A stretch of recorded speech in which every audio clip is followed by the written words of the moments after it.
Selena, திருவள்ளூருக்கு விடுக்கப்பட்ட red alert வாபஸ் பெறப்பட்டுள்ளது. கூடுதல் விவரங்களை பதிவு செய்யலாம். அதாவது வடகிழக்கு பருவமழை தொடங்கிய பிறகாக இந்த வங்கக்கடலில் உருவாகியிருந்த டிக்டா புயல் என்பது குறிப்பாக ஆழ்ந்த காற்றழுத்த தாழ்வு மண்டலத்திலிருந்து காற்றழுத்த தாழ்வு மண்டலமாக வலுவிழந்திருக்கிறது.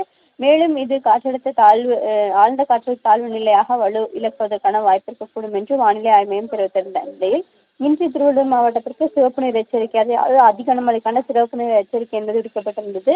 தற்பொழுது அதனை மீண்டும் திரும்ப பெற்றிருக்கிறது. குறிப்பாக திருவள்ளூர் மாவட்டத்துக்கு இன்று அதி கனமழைக்கு வாய்ப்பில்லை எனவும் மிக கனமழைக்கு வாய்ப்பு இருக்கக்கூடும் என்றும் வானிலை ஆய்வு மையம் தெரிவித்திருக்கிறது. ஏற்கனவே தெரிவித்துள்ளது போல சென்னை, செங்கல்பட்டு, திருவள்ளூர், காஞ்சிபுரம், ராணிப்பேட்டை ஆகிய 5 மாவட்டங்களுக்கு இன்று மிக கனமழைக்கான வாய்ப்பு இருக்கக்கூடும் என்றும், அதே போல வேலூர், திருவண்ணாமலை, கள்ளக்குறிச்சி, விழுப்புரம், கடலூர் மற்றும் புதுச்சேரி ஆகிய பகுதிகளை பொறுத்தவரையிலும் கனமழைக்கான மஞ்சள் நிற எச்சரிக்கை என்பது விடுக்கப்பட்டிருக்கிறது.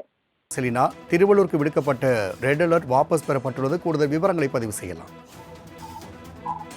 அதாவது வடகிழக்கு பருவமழை தொடங்கிய பிறகாக இந்த வங்கக்கடலில் உருவாகியிருந்த டிக்டா புயல் என்பது குறிப்பாக ஆழ்ந்த காற்றழுத்த தாழ்வு மண்டலத்திலிருந்து காற்றழுத்த தாழ்வு மண்டலமாக வலுவிழந்திருக்கிறது. மேலும் இது ஆழ்ந்த காற்றழுத்த தாழ்வு நிலையாக வலு இழப்பதற்கான வாய்ப்பு இருக்கக்கூடும் என்று வானிலை ஆய்வு மையம் தெரிவித்திருந்த நிலையில் இன்று திருவள்ளூர் மாவட்டத்திற்கு சிவப்பு நிற எச்சரிக்கை, அதாவது அதி கனமழைக்கான சிவப்பு நிற எச்சரிக்கை என்பது விடுக்கப்பட்டிருந்தது.